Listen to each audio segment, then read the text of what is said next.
Hello students, and welcome to another lesson in this educational series. My name is Miss Pilgrim, and I'm happy to take you through the paces of fixing run-on sentences. Now, I know that grammar can be a little bit challenging for some people, but don't worry. I'm going to take you through this step by step. And I'm hoping that by the end of these lessons, you'll be able to identify and fix your run-on sentences in your writing. So let's get started. Now, before we talk about run-on sentences, let's review what a sentence is. Because we can't just take a bunch of words and put them together and call them a sentence. A sentence has qualifications. And what are these qualifications? I think you know them. So you know that every sentence begins with a capital letter. Additionally, a sentence must have the appropriate end mark. If it's a telling sentence, you want a full stop. If it's a yelling sentence, you want an exclamation mark. And if you're asking a question, of course, you need a question mark.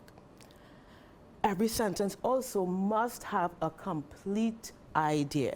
It must make sense on its own. That's very important when we get to later in this lesson. So think about that. And a sentence has at least one subject and one verb. Now let's talk about clauses. A clause is a group of words that has a subject and a verb.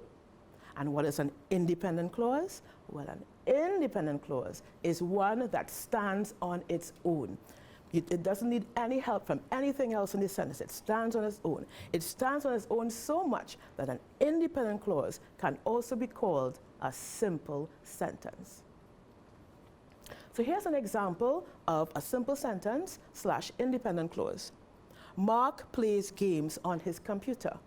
Very simple. We have our subject, Mark. What is he doing? He's playing. And what's our predicate? He's playing games on his computer. So now we've gone through what a sentence is and what a clause is, let's get into this idea of the run-on sentence. Now, you know, some people think that a run-on sentence is just a very, very, very long sentence. But that's a myth, because it is possible to have a very, very, very long sentence that is grammatically correct. This is an example of one. Now, I wouldn't advise you to write a long sentence like this in your stories and reports. However, this is just an example to show you that a run-on sentence is not necessarily an extremely long sentence. So let's talk about what a run-on sentence is. A run-on sentence is a sentence that has two independent clauses, but there's a problem. You know what that problem is? The problem is that these two independent clauses are not joined properly. So it feels like, if a visual of this would be, you have an independent clause and then you glue together another independent clause and you smush them together. That's a run-on sentence. We don't want that. And some people also think that by adding a comma, smushing a comma, and then adding another independent clause, that also will work. But that does not work at all. So let's talk about that. A run-on sentence has two independent clauses that are not properly joined. So let's look at some examples of run-on sentences. Let's look at this one. I love football. I would play every day if I had time. Now, let's look at this sentence. This sentence has two independent clauses. Can you picture what they are? First of all, we have this first independent clause. I love football. A complete thought begins with a capital letter, makes sense on its own, has a subject, has a verb. And then the other part has been fused on, another independent clause has been fused on, has been smushed together with this first independent clause. I would play every day if I had time. This is also an independent clause. If you look at it, it has a subject, I would play is the verb, and every day if I had time, predicate. So you have two independent clauses stuck together. This is a run-on sentence, and it's not correct. Let's look at this other run-on sentence. Josh attended the concert in January. He enjoyed it very much. And you notice I paused naturally there, but in this sentence, there is no opportunity to pause. So let me read it again as it is written. Josh attended the concert in January. He enjoyed it very much. This is a classic run-on sentence. We have two independent clauses joined together, not joined together properly. So we have the first independent clause, Josh attended the concert in January. Perfectly good sentence, subject is there, verb is there, predicate is there, perfectly good on its own.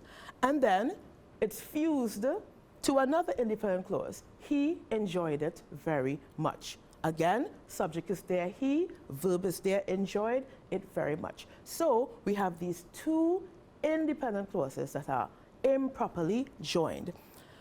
Now, I would notice sometimes when I look at students' work, sometimes I see that they try to join independent clauses by using a comma.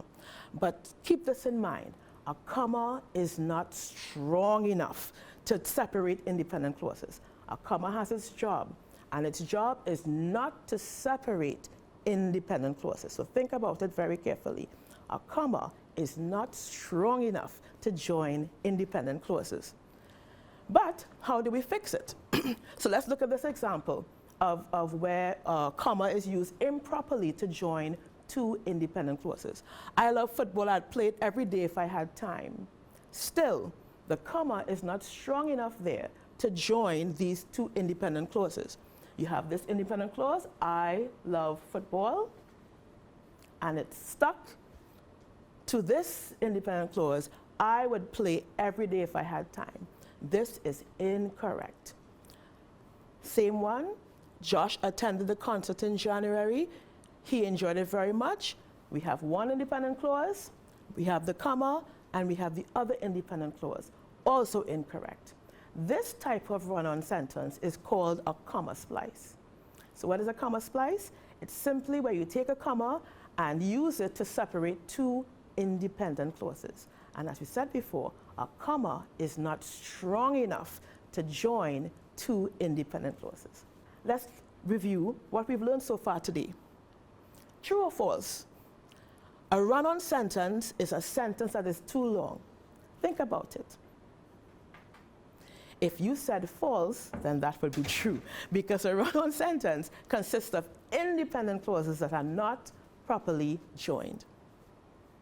Here's another one. You can fix a run-on sentence simply by using a comma. If you were listening carefully to the lesson before, you would know that this is also false, because a comma is not strong enough to join two independent clauses. So, how do we fix run-on sentences? I think you're going to find out in the next lesson, so stay tuned. Thank you for watching.